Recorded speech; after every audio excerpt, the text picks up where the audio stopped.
Hi GTA fans, welcome back here with more news on the GTA 6, and today we're going to discuss a lot of speculations about what can happen in the GTA 6 and mostly what people think that GTA 6 might be. So the directions where the Rockstar could go, also the expectations and the predictions for the GTA 6. We're going to discuss all of that information in today's video, so don't forget to subscribe, like and share, and let's start. Which direction should Rockstar go into? So recently I replayed GTA 4, Saints Row 2 and Red Dead Redemption 2, and it made me realize how cinematic realistic Rockstar games are becoming. When I compared the mission design of GTA 4 to Red Dead Redemption 2, I noticed how linear and scripted the missions have become. In GTA 4 there was a balance between the realism and the gameplay in missions, but the mission design in Red Dead Redemption 2 feels very linear since it forces the player to follow a set of instructions instead of allowing the player to create their own way of approaching a mission. I'm also not a huge fan of how I have to loot every single body instead of walking over them and how clunky the controls are. I get that Rockstar wants to make cinematic masterpieces, but it causes the game to feel scripted and clunky at times. When I play Saints Row 2, it's not an immersive as a Rockstar game, but the gameplay is just fun. The missions are more open-ended and the game doesn't make the controls too difficult. That brings me to GTA 4. I believe Rockstar should give us more open-ended missions and balance the realism of the game, instead of forcing the player to buy a specific gun or forcing us to go down a specific path. Allow the player to choose their weapons and to choose their own path. Maybe for the first 10-20 missions, Rockstar can force us to follow a set of instructions, but after those missions are over, there should be more open-ended missions. And for racing missions, it would be cool if there was an alternative mission that we have had to complete if we didn't win the race. For example, if I lose a race, I would have to run an errand for a person rather than flat out failing the mission. I also believe the side missions should be completely open-ended rather than linear. Again, I know that Rockstar makes these linear missions because they want the game to feel more cinematic realistic, but sometimes it gets annoying, and I hope that Rockstar improves the controls of GTA 4, and it would be nice if I didn't have to mash the XA button just to sprint. It would be nice if Rockstar didn't restrict my movement in buildings, and it would be nice if they made the control scheme and the movement smoother than Red Dead Redemption 2. They need to make the controls and the movement snappier and simpler instead of forcing players to use auto-aim and memorize control schemes. I hope this story in GTA 6 takes some more inspiration from the Red Dead Redemption 2 than GTA 5, and the story in Red Dead Redemption 2 was interesting because Arthur changed over time and I could see how the side character changed throughout the story.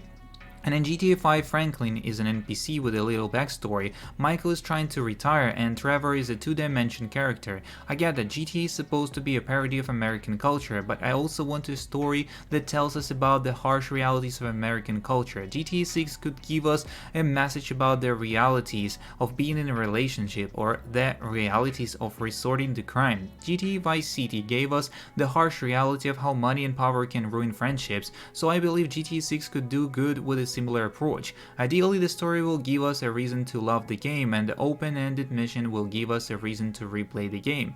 These are just some gripes I have, but I just want GTA 6 to fix these issues. Red Dead Redemption 2 is one of my favorite games, but I despise how the game emphasizes cinematic moments over good gameplay. I don't want GTA 6 to go further in this direction because the game would be very restrictive and clunky, and instead I hope they go in the Saints Row 2 Assassin's Creed direction, where they allow the player to move more freely and create better gameplay, and it would make the game less frustrating and more immersive. So, do you want the stock trading to come back? Just what the title said, do you want the stock trading to return in GTA 6? On the one hand, stock trading in GTA 5 was a fun way to explore the economic fallout of our actions and in Los Santos as we rampaged through the town, and also feed the commentary of American greed the story had. On the other hand, given that the 6 story seems to be going for a less spectacular and more grounded tone, and that Jason and Lucia are likely not going to acquire the millions of dollars our trio did in 5, and it may not be all that fitting or useful that this time around. Additionally, I for one never really gave much consideration to the stock market past Lester's mission. Do you agree? Do you wish it would return or actually not? Also about the GTA 6 immersion in minigames. I've been playing GTA since Vice City. When the third generation jumped to HD, I remember how amazing it was. The HD generation did very well through the details of the map and the immersion the player got in the GTA game. One of the details I enjoyed most about the HD era is the immersion of walking around the map, exploring the level of detail that the developers put into it. And the thing is, we know that the last GTA entry was a great game, but also was kinda empty. Walking around the Santa Monica Pier, I found this game stand, and I couldn't help but think how this scenario would fit in a next-gen level. Definitely, if GTA 6 follows in the footsteps of what the Rage engine did with Red Dead Redemption 2, the result would be to take the game's scenario to the next level, not only in appearance, but also in terms of players' interactions with the universe, but far beyond of what Redemption 2 did, I mean. And for example, walking through a beach of GTA 6, imagine if the game is full of small details. For example, if the protagonist would be allowed to use not only a big attraction of the whole beach, but also small ones like these games, or buying different sunglasses or t-shirts, or other accessories in the shops near the beach. On the other hand, that also would add a new rebalance to the economy, and thus allowing us the luxury of spending on useless things as long as we dedicate ourselves to making money. The only thing I fight against there being a broad interaction with the universe is according to the context that Rockstar gives to the story of this simple single-player campaign.